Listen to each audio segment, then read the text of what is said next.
Qual is the elder sage of corruption and one of the most powerful demons who served the Demon King.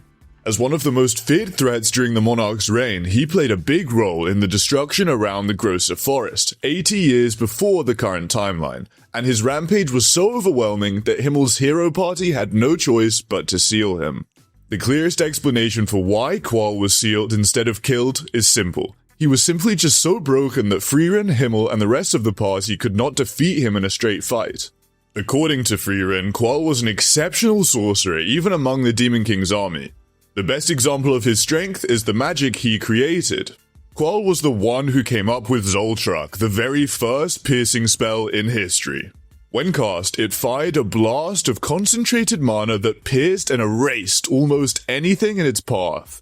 It bypassed every human defense spell of its era, and even ignored equipment with magic resistance. In the Größe Forest region alone, this killing magic wiped out 40% of adventurers and 70% of sorcerers. But the real turning point came after Qual's defeat. Long story short, his own magic backfired on him. Once he was sealed, sorcerers across the continent began studying Schrag. In only a few years, they broke it down and used its structure to develop new defensive and offensive magic, turning Schrag from human-killing magic to demon-killing magic. On top of that, adventure and sorcerer gear with magic resistance improved, and killing magic eventually turned into ordinary offense magic by modern standards. This event highlighted how far behind Qual had fallen. When Frieren broke the seal and Qual saw Fern block Schrag, he mistook it for an advanced defense technique, unaware that centuries of research had made his once unstoppable spell far less special. The moment he saw modern defensive spells, he figured out their structure, their weaknesses, and how they put a heavy strain on the caster's mana. This adaptability allowed Qual to counterattack quickly, but it still was not enough to close the gap created by 80 years of magic progress. In the end, Frieren sent him to the afterlife with the same magic he created. Demon King. The Demon King was the ruler of the Demon King's army, and defeating this boss-level entity was the main goal of any hero party in the Frieren universe. Long before war has been waged between demons and humans, the Demon King has ruled over all demonkind. From unnamed warriors to the hero of the South's full campaign, many legendary heroes challenged this being, but not a single one succeeded. That finally changed when Frieren and her companions reached the Demon King's castle and ended the Long War. The clearest sign of how long the Demon King shaped history comes from events a millennium before Himmel's era. At that time, the Demon King ordered the extermination of the elven population, resulting in their near extinction. Frieren's village was wiped out during this attack by Basalt the Throne, who we will talk about soon. Quick disclaimer, I'll be pulling details from the manga from here on out, so anime-onlys beware. The real turning point in understanding the Demon King as a person came through his approach to coexistence. Like one other powerful demon in this list, the Demon King wanted humans and demons to live together. Because of this, he carried out mass annihilations of humans to study their behavior and beliefs, which led to humanity losing 2/3 of its former territory and influence. Unfortunately, that desire made him more dangerous because the more they pursued coexistence, the more people died. The best example of the Demon King's attempts to understand humanity was the research he conducted. He studied humans and other life forms and developed the theory of convergent evolution, which he then taught to a specific greater demon. The strongest indication of the Demon King's power was his mana. You see, the demon society is structured around mana levels, and every demon, including the greatest ones, answered to the Demon King himself. That means his mana pool was higher than every other demon still alive, including the 7 Sages of Destruction, who we'll be talking about throughout the video.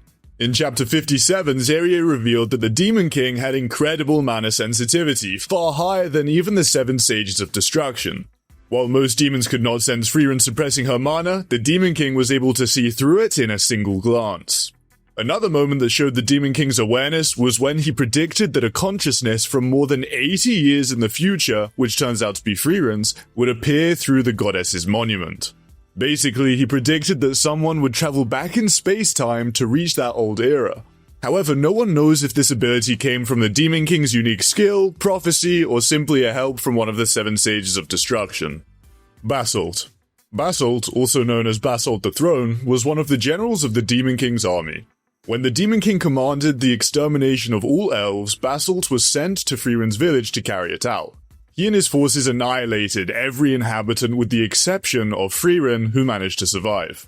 The clearest picture of the destruction comes from Frieren herself. According to the Granny Elf, the village was completely wiped out. Even though she was the strongest elf in the village, she could not protect anyone. When Flamme arrived, she found Frieren on the brink of death. As Frieren and Flamme left the ruined village, they encountered 3 demons who were much stronger than Basalt. In the end, Flamme destroyed all 3 with ease. I guess they weren't important enough for the author to give them names. Draht. Draht was a demon who worked under Aura the Guillotine as one of her so-called messengers of peace. Along with Lugna and Linie, he infiltrated Graf Granit's domain in the northern lands by pretending to be an envoy sent to negotiate. Their target was his heavily fortified city, protected by a massive magical barrier created by the great mage Flamme. Basically, they needed Graf Granit to lower the barrier under the pretense of reconciliation. In truth, Draht was not a messenger at all, he was one of Aura's executioners. The best example of Draht's reckless nature came the moment he arrived. Instead of staying with Lugna and Linie after they handled the fake peace talks, he decided to target Frieren on his own, thinking that taking her out would make their mission easier. Spoiler alert, the decision ended up ruining everything for them. Like most demons, Draht had complete faith in his magic. His signature spell created thin wires made of mana that he could summon from his fingertips. These wires were sharp enough to decapitate an enemy instantly, and he believed they were some of the strongest spells demonkind had. His most disappointing moment came when he tried to use those wires on Frieren. Frieren reinforced her neck with concentrated magical power and stopped the attack. Draht assumed he could cut through both her neck and her magic at the same time, which only exposed how inexperienced he truly was. He tried to beg for his life. Frieren fired another blast that hit his neck and sent him to the graveyard. Linie. Linie, one of Aura's executioners, is a demon who worked alongside Lugna and Draht during the supposed peace negotiations with Graf Granit. Unlike Draht, Linie stayed with Lugna instead of going after Frieren and was present when Graf Granit and his sentinels pointed their swords at them, once it was clear the demons were up to no good after Draht eliminated one of the sentinels.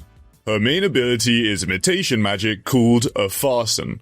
Linie can create weapons from mana and copy the movements and techniques of anyone whose mana flow she's observed. Linie once saw Eisen in battle and memorized his movements. This allowed her to copy his axemanship years later. When she saw Schrag fight, she immediately recognized the same style and believed he was using Eisen's movements too. But the real turning point came when her weakness was exposed. In the end, everything she used was only an imitation. Linie could not match the original strength of the people she copied. She could create only one weapon at a time and needed a moment to switch between weapons and attacking styles. Despite being able to copy his other moves, Linie lacked the power to perform Eisen's ultimate technique, Lightning Strike. As one of Aura's executioners, Lugna praised Linie's sharp mana detection, and she proved it when she noticed Draht's magic vanished the moment he turned into mana particles. But even with that skill, she failed to sense Fern quickly, allowing Fern to strike with a surprise attack. Like many demons, Linie could temporarily suppress her mana to move unseen. Using this ability, she ambushed Schrag and Fern and displayed frightening strength in their battle. Though she forced Schrag on the defensive, in the end, he put her down for good. Zart. Zart, better known as Zart the Remnant or Lingering Shadow Zart, was a demon who served Grosam of the Seven Sages of Destruction. 7 years into the hero party's journey, he was assigned to guard the goddess's monument at the Kino Mountain Pass. While stationed there, he used his magic to annihilate a group of Imperial soldiers by teleporting them and their carts high into the sky and letting gravity finish the job. When Frieren touched the goddess's monument and caused a disturbance in space-time, Zart launched an attack on the hero party. His main ability is spatial transference magic, a teleportation-type magic that allows him to instantly relocate himself, objects, or other people by touching them. With a single tap, he can send someone high enough that they'll be falling for a full minute before hitting the ground. Terrifyingly, Zart can also teleport giant chunks of terrain hundreds of meters into the air. According to Frieren, in the era she traveled back to, this kind of magic was so advanced it felt like something out of a fairy tale. In the Demon King's era, this magic was lethal because humans had no flight magic. But in the modern era where mages can fly, his trick loses a lot of its impact. That's why Zart was shocked when Frieren, while falling, fired a pinpoint long-range spell at him. According to Granny Elf, magic like this was almost impossible to defend against in that era, which is why she had to use future-era magic to destroy the falling landmass. After that, she deleted Zart with Zoltrak before he could escape. In a way, Himmel's party was lucky they never ran into Zart in their original timeline. If they had, it would have been a one-way ticket to the afterlife. Lugna. Lugna, one of Aura the Guillotine's executioners, is basically the one in charge of Linie and Draht. Just like the other demons, he carried a lot of pride in his magic and mana, even getting angry after finding out that Fern and Frieren suppressed their mana, calling them cowards and disgraces to the mages. When Frieren arrived in town and immediately tried to attack him, Lugna completely ignored Fern and Schrag, as if saying he could easily send them to the afterlife if he wanted. What made Lugna dangerous wasn't just his magic, but how well he could mimic human emotions. Lugna could lie smoothly and even calmed Grafgranit down by pretending to care about his dead son, pretending they shared the same grief and sadness. The thing is, Lugna's understanding of humans wasn't perfect. When Grafgranit learned that Frieren had escaped and the guard outside her cell was found with 0 HP, Lugna bluffed that Draht had gone to the restroom. Since Draht never asked where the restroom was to begin with, Grafgranit caught the lie immediately. Once Draht exposed their fake envoy act, Lugna dropped the farce entirely. Now that things would be settled through violence, Lugna slaughtered Grafgranit's sentinels and kept the Graf alive so he could interrogate him into revealing the spell that would drop the barrier and let the demons invade the town. As Aura's top subordinate, Lugna was a skilled mage. Generally, the demons spend their entire lives refining a single magic, making it strong and reliable even after just a decade. Though Lugna liked this aspect of magic, he also understood that magic is unpredictable and mysterious. For this reason, he held a deep resentment towards prodigies like Flame, and naturally he hated Frieren as well. Lugna's main spell was his blood magic, Bolterai.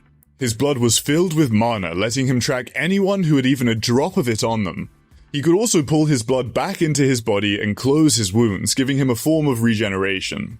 His signature move let him shape his blood into floating tendrils that could strike enemies or harden into shields. Even with his demon-level mana detection, Lugna couldn't sense Fern at all. He did have better mana control than Fern, but her casting speed, faster than even Frieren's, quickly turned the fight against him. Knowing the demon's heart was his vital weak point, Fern fired Zoltrak straight through his chest and ended the battle. As she prepared to finish him off, Lugna finally noticed that Fern's mana looked too weak for someone who cast that many spells. That's when he realized that both Fern and Frieren suppressed their mana constantly. Revolte. Revolte, also known as Divine Revolte, was a demon general who fought with 4 swords made of magic. Generally, demon generals are demons who spend hundreds of years learning magic and martial arts, turning themselves into really powerful warriors.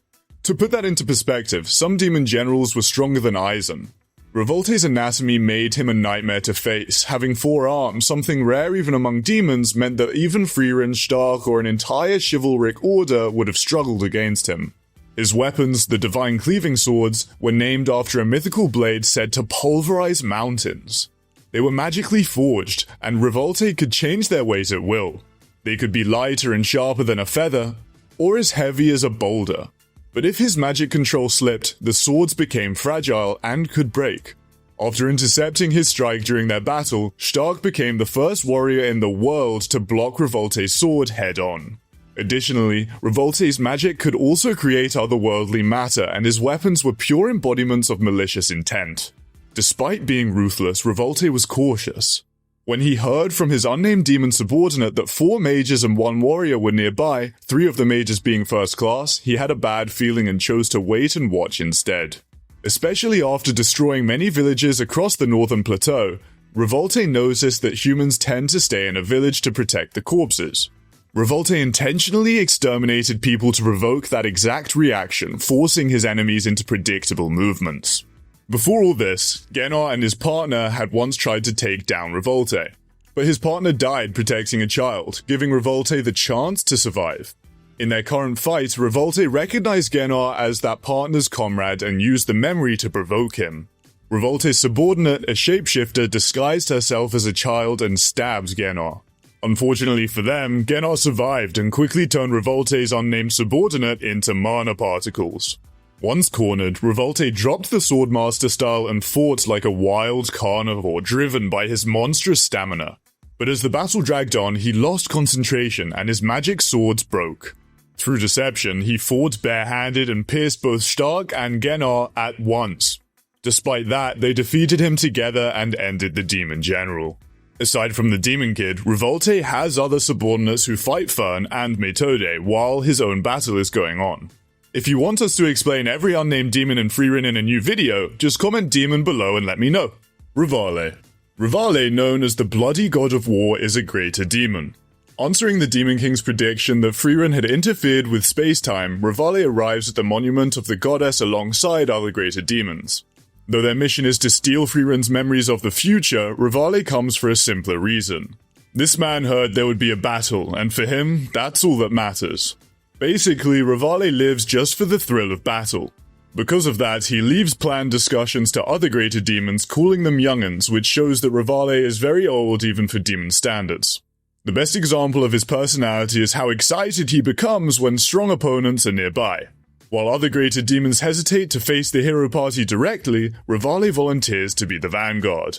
In terms of strength, Rivale is on the same level as a demon general. The only reason he's not counted as one is that ranks and titles mean nothing to him. Naturally, Rivale respects powerful fighters. When he fights Aizen, Rivale calls him a gallant warrior and the first human in a century capable of stopping his fist. To show respect, he abandons his usual fighting style and manifests an axe through his mana so their duel becomes equal, making it the battle between the strongest warrior of mankind against the strongest warrior of demonkind. But things became clear when Aizen attacked him with his move, Lightning Strike. Rivale survived it with a smile, saluting Aizen and calling it his first enjoyable battle in a very long time. Long story short, Rivale survives that encounter. Now, with the scar across his right eye, he faces Razan, the hero of the far north.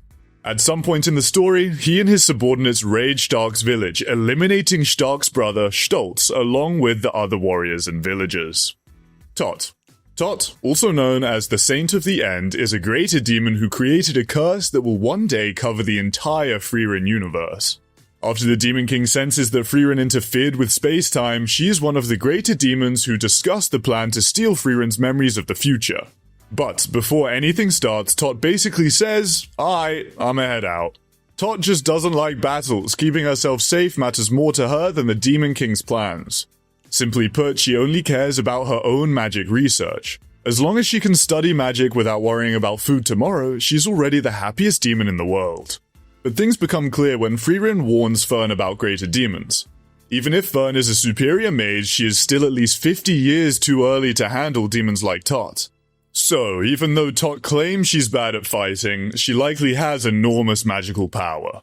Even though Rivale is an old demon, Tot still calls him with a chun honorific, something usually reserved for little kids. Or maybe that anime girl on your wallpaper. Jokes aside, Tot's biggest moment came when she revealed the status of her curse. 7 years into the hero party's journey, Tot explains that her curse is only 30% complete. She says that in around 100 years it will fully spread across the planet. That's why she plans to hide until the curse is finished. Scarily, that curse only has a few years left before it's fully completed. Aura. Aura the Guillotine, one of the 7 sages of destruction, built her undead army from the very people she controlled with her magic. When the 7 sages of destruction fought the hero of the south, Aura survived, but with the deaths of 3 of her fellow sages. Aura also once fought Himmel's hero party, losing a huge chunk of her undead army before she was injured and forced to retreat. By the time Frieren meets her again, Aura is planning to destroy Grafgranit's town to allow her army to advance. According to Frieren, Aura's army has grown massively since their last encounter, and she knows this means Aura's magic has evolved into something far more advanced than what humans can understand. Much to her disgust, Frieren finds Aura's magic vulgar, so much so that it makes her want to vomit. The reason Grafgranit can't beat Aura is due to her scales of obedience. Through her spell, Arze Ryuze, Aura puts her soul and her target soul onto a magical scale that measures mana. Whoever has more mana gets to control the other like a puppet. Their body will be forced to move until it turns into dust. But there was a flaw. A long time ago, one man's will was so strong that he resisted her spell. From that moment on, Aura started taking the heads of the people she controlled, just so nothing like that ever happened again. Thanks to this spell, Aura has built a huge undead army, just nowhere near the size of Bone Daddy's world-ending pile of skeletons. Of course, the scales are balanced and not biased toward Aura. This means that if a soul with more mana than Aura's was placed on the scales, it could overpower her and turn her into a puppet. The spell Aura cast on her puppets can be dispelled with anti-magic, as Frieren once did. On top of that, they can also be defeated by force, which Frieren demonstrated during her first fight with Aura alongside Himmel and the others. When Aura faces Frieren again, she assumes Frieren wasted too much mana freeing the souls of her army, so she casts her submission spell. Based on pure mana alone, Aura should win. After all, who's crazy enough to hide their mana for their entire life? Apparently, Frieren is, and she does it exceptionally well. Even though demons have insane mana sensitivity, Aura cannot read Frieren's real mana pool. Being a talented mage who has lived for at least a millennium, Frieren's mana is far beyond anything Aura can imagine. In the end, Aura has no choice but to obey Frieren, forced to do to herself what she has done to so many of her victims. Bosa, the Greater Demon. As a Sage of Destruction, Bosa uses magic that goes beyond what humans can understand. Known by his title, Bosa the Immortal, his barrier spell traps a space inside a barrier made of square grid walls. People inside cannot escape, and nothing should be able to break it. According to Frieren, breaking Bosa's barrier is like a human crushing a diamond with one hand. In other words, it should be impossible with strength alone, as she herself was not confident she could dispel the magic in time. While the barrier is incredibly strong, it's actually not completely immune to physical force. Himmel and Eisen, who are absolute monsters in close combat, were able to chip parts of it little by little. To break it, Frieren needed time to analyze the spell, a lot of time. Hater had to cast a spell so they could stay alive without food and oxygen, and that spell could last up to 2 months. Frieren eventually found a way and dispelled the barrier. Because she was the one who broke his magic, Bosa focused solely on her in battle, arrogantly ignoring Himmel and the others. That gave Himmel the opening he needed to land the finishing blow.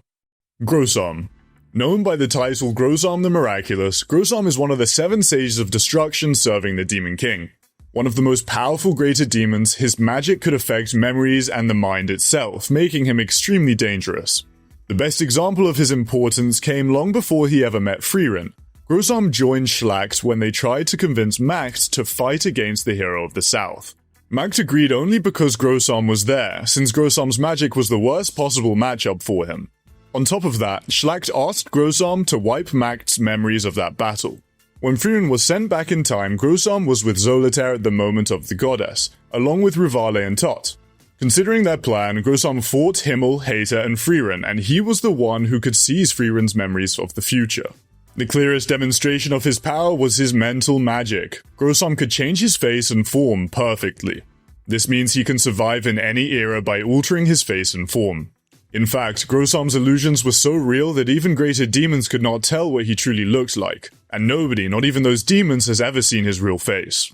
However, Grosam's most terrifying ability was his Paradise Guidance magic called Anshirashella. This spell traps a person in a dream of happiness they've already accepted as impossible. The illusion is so real that their senses, memories, and mana detection all believe it's reality. Even future Frieren had no magic capable of breaking free from it. The real turning point came when Hater resisted Grosam's magic. Because this spell is classified as a curse, the divine grace of the goddess allowed Hater to block his illusion. According to Grosam, Hater was the first person to ever do that. With his heightened sensitivity, Himmel was also able to fight while trapped in the illusion, moving based on instinct alone, even though Grosam made him see a wedding fantasy with Frieren. Grosam can also make himself completely invisible and undetectable. Frieren couldn't sense him at all, even when he was standing right next to them. Additionally, Grosam can use memory manipulation magic, which allows him to read and remove memories. This is why Macht, whom we'll be talking about in a second, said that Grosam was the worst possible opponent for him. Although he escaped the battle with Himmel's hero party in the Monument of the Goddess thanks to Zolitaire's help, the hero party eventually defeated Grosam during their journey. Macht. Macht of El Dorado is known as the most powerful member of the Demon King's 7 Sages of Destruction. As a greater demon, he possesses the strength so overwhelming that Frieren herself considers him one of the 11 mages she has ever lost to. Like the Demon King, Macht believes demons could coexist with humans if they ever learn to understand human emotions. However, the way he experiments with human emotions is cruel. For example, he'll make 2 childhood friends fight each other to the bitter end just to see if he could feel anything. Macht does not care about other demons, and he does not even care about the Demon King. The moment that showed this the most was when Schlact asked him to help in a major battle against the hero of the South. Simply put, Macht doesn't understand ideas like evil, justice, guilt, or malice. One of the few emotions he kind of understands is revenge, though he doesn't actually feel it. He's fascinated that humans have emotions demons can't even sense. This curiosity grew stronger when a priest showed genuine pity toward him, even as Macht prepared to send him to heaven. From that moment, Macht wanted to know if he could ever feel guilt or malice. He then decided on a long experiment. Basically, he would make a true connection with a human, spend enough time with them, and then inflict them with his curse magic to see if something would finally change inside him. On a random day, Macht attacked a noble carriage heading to the fortified city of Visor. The noble inside was Lord Gluck. As a man who understood malice better than most, Gluck proposed a deal. He promised to teach Macht about emotions, and in return, Macht would help him deal with the corrupt noble families that controlled the city. To follow Gluck's plans, Macht made alliances among the nobles and gained the trust of the people of Visor. Because of his lack of loyalty, he also destroyed other demons when Gluck ordered him to. Interestingly, Macht also became Denken's magic instructor. Funny enough, Macht was also the first to notice that Gluck's daughter, Lecter, had feelings for Denken. Not even Gluck realized it, and he thought Macht was mistaken. But as years passed, a northern city was destroyed by a single demon. Though the culprit is suspected to be Zolitaire, the nobles demanded that Macht be bound by the stone bracelet of servitude, a mythical item made by the sage Ivig, said to be the only tool capable of controlling a demon's mind. 1. Macht must serve the people of the fortress city of Visor. 2. He will be supervised with a shackle that prevents him from harboring any malice toward the citizens. If he commits malicious acts against them, it'll cost him his life. Knowing that he could not feel malice at all, Macht agreed. Macht then lived with humans for 20 years, and because those memories became so precious to him, Macht decided he needed to destroy all of them to complete his experiment and attempt to understand guilt. The clearest demonstration of Macht's magic is his spell Diagolze. The spell lets him change everything in a territory into gold.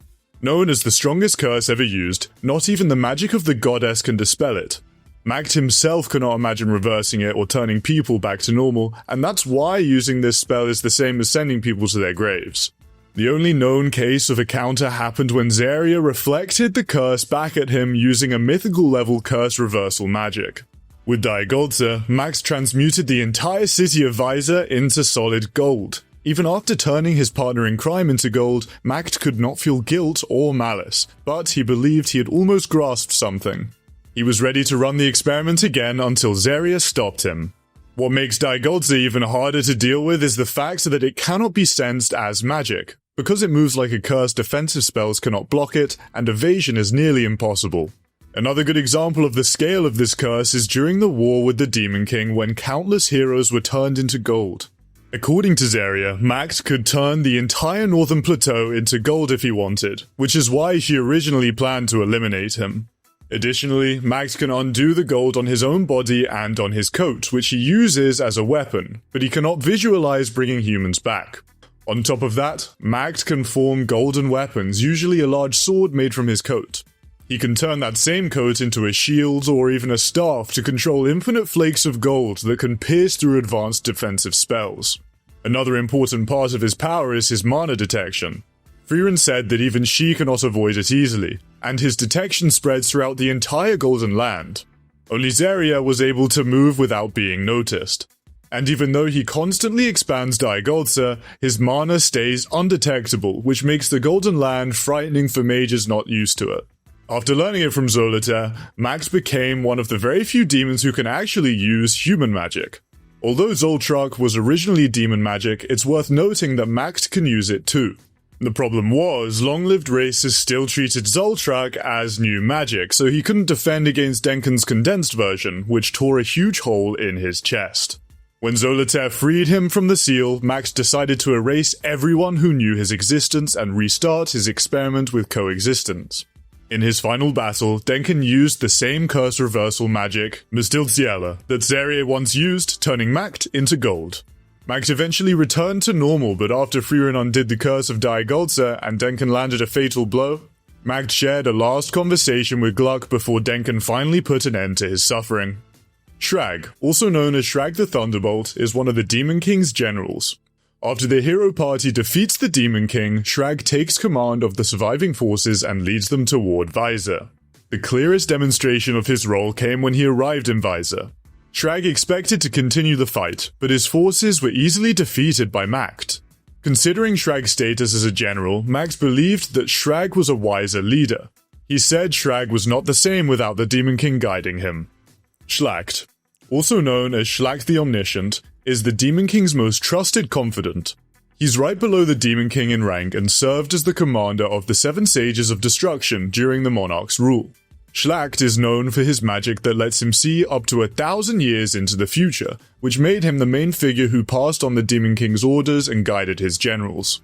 Even Max said that Schlact had been pushing him into plans for a very long time. Though he preferred a peaceful approach, Schlact still had enough confidence to force Max to obey his orders. The clearest demonstration of Schlact's power comes from his future sight. Frieren, Zolitaire, and Grosam all describe this ability as something that lets him see countless futures, said to reach trillions of visions. This ability is what he used to fight the hero of the South across countless future worlds. And every one of those visions ended in a draw. Schlagt's foresight was also extremely accurate, as shown when he predicted that Adel would one day read Max's memories, which would allow Frieren to view Schlagt's conversation. This led him to prepare a message for Frieren, preventing her from seeing the fight against the hero of the South, believing this battle is important for the survival of demonkind. Schlagt's biggest moment came when he gathered all the Sages of Destruction to face the hero of the South, the strongest hero of mankind. Before the fight, Schlact asked Macht for help, knowing that his mere presence alone was enough to limit the moves the hero of the South could take. As they spoke about the coming battle with the hero of the South, Macht saw in Schlact's eyes the look of a man marching to his death. Zolitaire. Zolitaire is the nameless greater demon, an entity from the demon race eccentric enough to study living creatures. For example, humans. The reason she is called the nameless greater demon is that there are no records of her. That means no one who has ever faced her has lived to speak about it. Frieren told Fern that if she ever encounters a demon like that, she should escape immediately. The clearest demonstration of Zolitaire's unusual nature is that she researches life instead of focusing on battle like most demons. She studies fish and mammals, and she even understands complex theories like convergent evolution, which she says the Demon King taught her. Zolitaire believes that demons evolved to imitate humans and openly admits that her kind are monsters. But the real turning point in understanding her mindset comes from how she views humanity. Zolitaire respects and even fears their abilities. She never underestimates them, and claims she is either too scared or too wise to treat them lightly. When she met Fern and Stark, she asked rapid questions about humans, their families, and their civilizations, even while fighting them. Frieren later realizes that out of all of the demons she has met, Zolitaire understands human mentality and emotion more than anyone else, which makes her extremely skilled at manipulation. Interestingly, Zolitaire believes that coexistence with humans will never work, even though Macht and even the Demon King once hoped for it. Zolitaire's biggest moment came when she helped Macht escape the Golden Land barrier. Even though she once planned to fight Macht herself, Zolitaire admitted that she wanted to see the tragic end of his attempt at coexistence. The reason the barrier could not be removed by Macht is that it was formed from the magical theories of many human cultures and wisdom. Zolitaire spent 2 months breaking the seal, since only a weird demon who studied human magic deeply could dismantle it. Zolitaire appears again when Frieren is sent to the past. In this timeline, she works with Grosam to steal memories from the future that could help demonkind survive. When Grosam is close to being destroyed by Himmel, Zolitaire warns him that she might do something so terrible that Frieren would have no future left to return to. If we're talking about strength, Zolitaire once destroyed an entire fortress city by herself. Frieren says her mana control defies logic and exists in a different dimension. Additionally, her attacks are simple but dense enough to slice through Frieren's defenses like paper. and Frieren admits that a direct hit could blast her into pieces. Zolitaire's strongest spell is Mana Strike, a simple blast of pure mana that she believes is the quickest way to knock someone straight to Valhalla. And with her spell to create mana swords, she can summon physical blades made of mana, and they stay in the world even after she stops controlling them, which means others can wield them as weapons. Her defensive control is so great that she forms layers of pure mana around herself, blocking most spells, including Fern's rapid Zoltrak shots. When Fern's highly condensed Zoltrak becomes a threat to her, injuring her shoulder, Zolitaire forms a thicker mana layer that allows her to block Frieren's highly condensed Zoltrak. As someone so interested in humans, Zolitaire uses human magic and owns a large number of grimoires. The final moment that showed her limits came when Fern fired a super long-range Zoltrak from behind Zolitaire's detection range, which landed a clean hit that allowed Frieren to deal with the finishing blow. So, even though she's called nameless, Zolitaire is easily one of the most dangerous demons in the Frieren universe. But who's your favorite demon from the list? Let me know in the comments, and if you want more anime simply explained, watch this video next.